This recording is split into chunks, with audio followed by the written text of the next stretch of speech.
You don't need more sleep, you need more sacrifice. Now, I'm probably going to piss off a whole bunch of doctors and health experts in this video, but I truly believe that more sleep does not equal more energy. The energy you're looking for does not come from just checking out of this world and escaping from this dreadful life that you hate, because sleep is important, obviously. I'm not saying that you should stay up 24 hours and keep yourself going by chugging endless coffee, doing other harder stimulants, and just burning yourself to the ground. Absolutely not what I'm saying here. But sleep is seasonal. What do I mean by this? I mean that you might be at a stage of your life where you're trying to build, you're trying to achieve things that are completely abnormal to your current reality. And in this case, sleep shouldn't be the #1 priority. You shouldn't be planning your day around the fact that I have to get 8 hours of sleep or else. Because truly, brother, the energy you're desperately seeking, this fire, this passion, this aggression to go out there and conquer, it does not come from optimized sleep at the cost of everything else.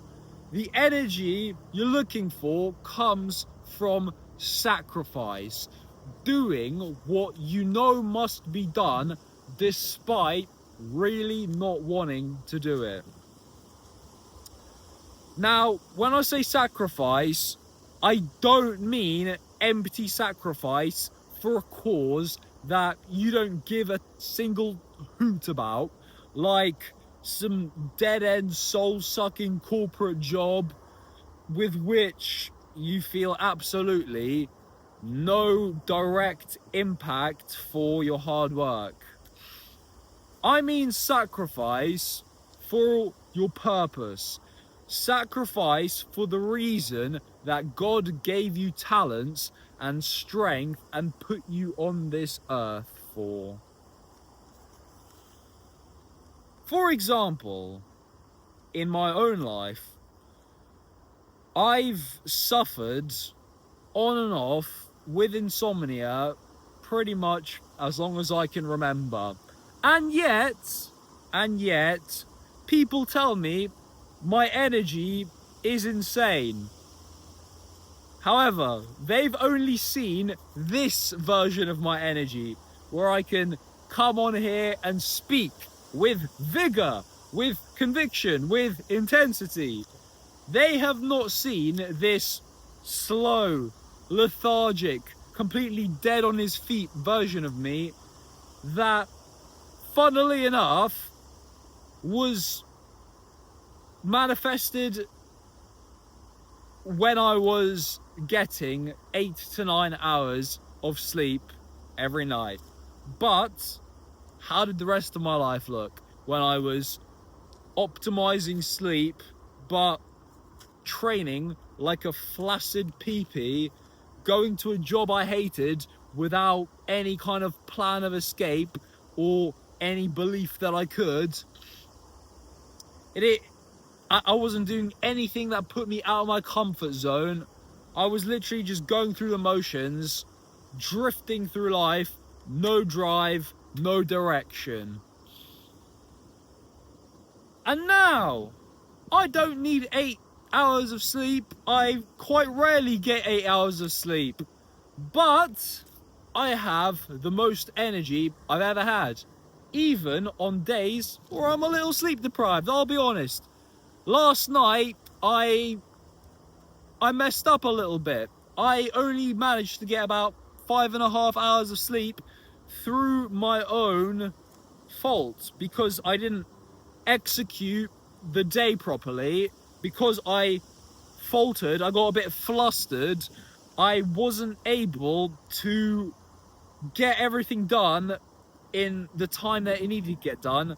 I ended up sacrificing sleep because I'm not gonna just shut off and get 8 hours of sleep and avoid all of the responsibilities that I need to do. You know, posting my Instagram stories, all the content, meal prepping, having my last meal of the day, planning today, yesterday, or planning tomorrow, today, however you want to call it.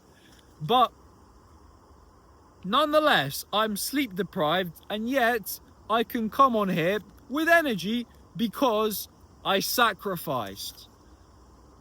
Today I went through my classic 4 a.m. wake up morning routine, yada yada yada yada.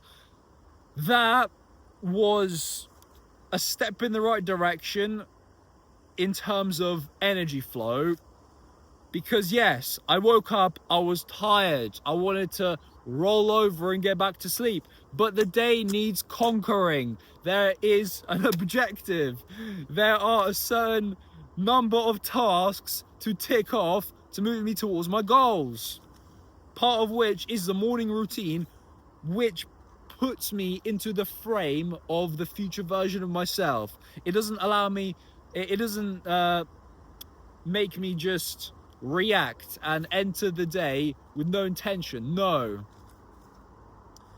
The morning routine is important, but even after that, I was still tired. I was driving to the gym, still a little sleepy, still a little slow, still a little sluggish. Still no caffeine. Hit a brutally hard leg session prescribed to me by my coach with volume that I'm not used to, especially during this quite intense calorie deficit that I'm in. But after pushing with vigor, after shrieking like a pterodactyl on some of my sets and making the gym look at me like, who is this freak? Why is he shrieking? It just escapes sometimes. There's nothing you can do about it. If you're training hard enough, you're not even trying to scream. You just can't contain yourself. But anyway, after all of that, after putting myself through the paces, the energy was higher, because energy comes from sacrifice, from effort, from intensity, from movement. And even so, even after the gym, I was higher in energy for sure, still no caffeine, but something wasn't quite there yet. I was still feeling the effects of this sleep deprivation. Do you know what finally clicked me over the edge and got me feeling like I've just woken up from a 10-hour Dr. Andrew Huberman optimized sleep? It's this! It's coming on here, doing something that I always enjoy, but that I never ever want to before I start doing it. That's the funny thing about sacrifice. That's the amazing thing about the flow state. It's usually tasks that feel difficult, that you don't want to do, that have some resistance behind them. Like this. Every single time I turn on the camera and start talking and just allow myself to make mistakes, stumble and go with the flow, I can feel my energy start to build. But I never ever want to before I do it. It's the same thing with the gym. A lot of days I get there and I don't have this eagerness, this excitement, this motivation to train, but the motivation comes after the sacrifice. The energy comes after the sacrifice. Do you understand? The energy does not come from just knocking out and retreating from life. It comes from attack. Because, let me ask you this. This energy that you're searching for, that you desperately want, it's not found in recovery, is it? Because you've been recovering, haven't you? You've been ticking off all of the boxes that require you to come back at your fullest. But let me ask you this. What are you actually recovering from? Did you give it your absolute 100% balls deep intensity in the day that you're recovering from? Or are you just using this excuse of recovery to retreat back into the comfortable dreamland of sleep? Because yes, when you're not happy with the reality around you, and the reality, more importantly, that is up here, you obviously want to teleport to a different dimension. Man, when I hate my life, sleep is incredible. I absolutely love to dream because it serves as a release. However, you will never move forward. You will never get into the life you want. You will never actually achieve this energy, this vibrance, if you retreat. No, you must go on the assault, like I keep saying. And I'm going to keep saying it, alright? This is a very important message that I'm going to keep sharing over and over again in different ways to hit a little bit differently. And because, quite frankly, more people need to see it. I need to keep refining it and refining it and refining it to make it more sharp and concise. Yeah, okay. When it comes to sleep and trying to recover from actual hard work, it's like I said already, it's crucially important to recover from this work. Otherwise, you're just going to burn yourself into the ground. But when you do seek for more sleep, you should never ever sacrifice your early morning wake up, because that is a sacred contract that you made with yourself. And the quiet, cold hours of the morning before the world's woken up is the deep introspective time where you can actually move forward into the next version of your identity who's actually capable of achieving your goals. So you should never sacrifice your wake-up time, but if you want more sleep, just be more disciplined with the time you go to bed. Because yes, if you can wake up at 4 a.m, go to bed at 8 every single night, you'll be an absolute savage. However, if there are tasks to be done and you told yourself you weren't gonna rest until you complete all of them, then brother, what are you doing cutting your day early and just hitting the pillow? Come on, man, what's wrong with you? You should never sacrifice the tasks you set to go to bed earlier, but you should prioritize your efficiency and execution throughout the day so that you can get everything done and go to bed on time, if more sleep is what you want. But there will be some days where it's just not possible. I must stress this point. It's okay to wake up on 6, 5, 3 hours of sleep and still operate, because if you can learn how to be effective and get stuff done when you don't feel good, when you're tired, when you don't want to do it, then man, you'll be an absolute killer on the days where you wake up and everything's clicking and you feel well rested. And it's okay to be tired, yeah? You won't die, okay? The world won't end. This path that you're on, it's gonna require such mental anguish. There'll be such large, like, psychological obstacles that you'll have to overcome, that, you know, these physical things like being tired, being hungry and what have you, they're nothing. They're absolutely nothing. They're just a test, a little warm-up for the real challenge. So, you've woken up after a day of very subpar sleep, and you have a massive list to get through. What do? Well, before you immediately reach for the caffeine, I strongly advise you to go through a process that will elevate your state, your frequency, your energy, which involves cold exposure. Amazing. Have an ice bath if you can. Hop under the cold shower. That's going to give you that little jolt.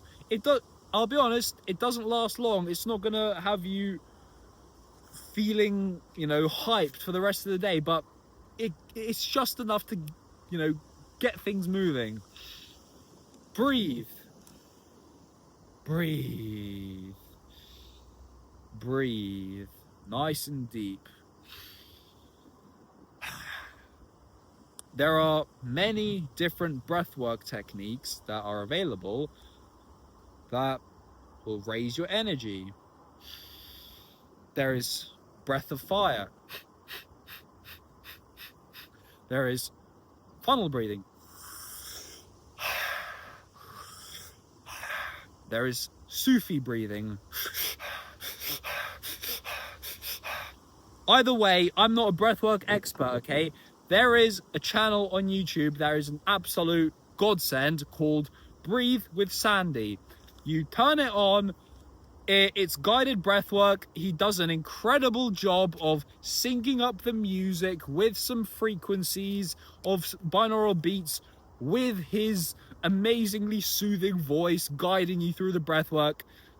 Turn it on, find one that is about energy, something to do with that, and just follow along. It's dead simple, and it's one of those things, it's one of those resistance tasks that you don't feel like doing. You want to immediately get stuck into the cheap dopamine, but I promise you, it's always a good idea to do that, because it never ever leaves you feeling worse afterwards. And obviously, getting yourself breathing right is just going to help your body start clicking and ticking and moving things where they need to be moved, aka getting energy. Next things next, you must train like an absolute animal. I'm saying go in the gym and leave nothing on the table. And I'd be very surprised if you leave feeling the same amount of tired as you entered. Now, that's the thing that really irks me about the people, the normies who don't train. They always say, I'm too tired to train. Little do they realize that the energy they're looking for is found after going to the gym when they're tired. Baffles my brain. Most importantly, the thing that will move the biggest lever in terms of generating energy, even on the sleep-deprived days where you don't feel like you have anything to give. Drum roll, it's the task you've been avoiding. This uncomfortable, scary thing that you really don't want to do, but you know in your heart, in your soul, that it's going to move you towards your goals and allow you to build the life that you're envisioning. One that is purposeful, not some random shiny object, money grabbing, desperately, frantically chasing the next trend type of task, like frickin' AI automation business or whatever, frickin' soulless, purposeless project you can imagine. No, because I've been in these states, brother. I've worked on projects, businesses that I couldn't give less of a toss about when I was doing high ticket sales and waking up with just this deep existential dread. doing the work, it did give me a slight sense of pride that I am going out of my comfort zone, but it didn't give me more energy, it robbed energy from me. Which is why your purpose comes above all else. Nothing will give you more energy than aligning to a deeply meaningful mission that means the world to you and ruthlessly executing it every single day, no matter how you feel. That's it. Go out there, get energized, and live with violent clarity.